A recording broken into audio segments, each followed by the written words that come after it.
जिसके तरीके से कमर कस रहे हैं ओवैसी, मैंने इनको ऐसा बोलते हुए नहीं सुना। बिहार में भी आ चुके हैं पिछले इलेक्शन में, लोकसभा लड़ते हैं जगह जगह, इनकी स्पीचेस हम खूब सुनते हैं, आपको सुनाते भी हैं। मैंने इतना गुस्सा इनकी बातों में और इनकी आंखों में कभी नहीं देखा।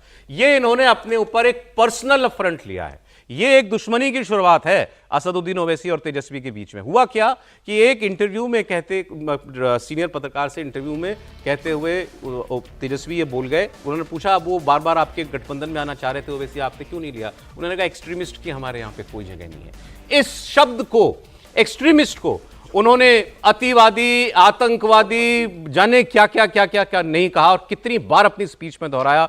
ओवैसी ने यहां तक कहा कि इस मतलब तेजस्वी अब बहुत भारी पड़ेगा तुम्हें, तुम जो मुझे बोल गए हो, मुझे आतंकवादी कहते हो। आप जरा जबान सुनिए ओवैसी की तेजस्वी के लिए। तुम्हारी यह जहनियत है कि जो तुम्हारे सामने नहीं झुकता, जो तुम्हारे सामने नहीं बिकता, जो तुम्हारे बाप से नहीं डरता, तुम उसको चरमपंथी कहते हो।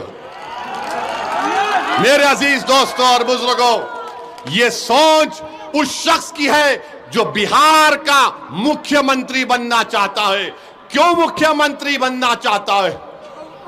15 साल परिवार को मिले। अब हमने क्या कहा, मजलिस ने क्या कहा, जब 3.5% के मल्ला बरादरी वाले उप मुख्यमंत्री बनने का ऐलान करते हैं, तो फिर 17% मुसलमान अल्पसंख्यक समाज के क्या करेंगे? मैंने कहा कि अब हमको उप मुख्यमंत्री नहीं चाहिए, अब हमको मुख्यमंत्री का पोस्ट चाहिए। मुख्यमंत्री बनेगा सीमांचल का बेटा इंशाअल्लाह। तुम लिख के रख लो तेजस्वी, मैं हैदराबाद से जरूर आया हूं और आता रहूंगा। सीमांचल का बेटा उप मुख्यमंत्री बनेगा, तुम नहीं बनोगे, ना बनने देंगे इंशाअल्लाह ताला। ये बात कि अब हम तुम्हें मुख्यमंत्री बनने नहीं देंगे। 25 सीट लड़ रहे हैं ये, और पिछली बार 5 विधायक लेकर के आए थे ना समीर जी, इस बार तो मुझे लग रहा है इन्होंने कसम खा ली है कि मुझे बस किसी तरह तेजस्वी का नुकसान करना है। बिल्कुल निश्चित रूप से उन्होंने पूरी कोशिश की थी पहली कि भाई किसी भी तरीके से महागठबंधन में शामिल हो जाए। भाई इनके जो प्रदेश अध्यक्ष है वो ढोल नगाड़े लेकर पहुंच गए थे कि कान के दर खोल ढोल सुन करके सब उन्होंने गाना गाया। उसके बाद भी तेजस्वी ने उनको भाव नहीं दिया।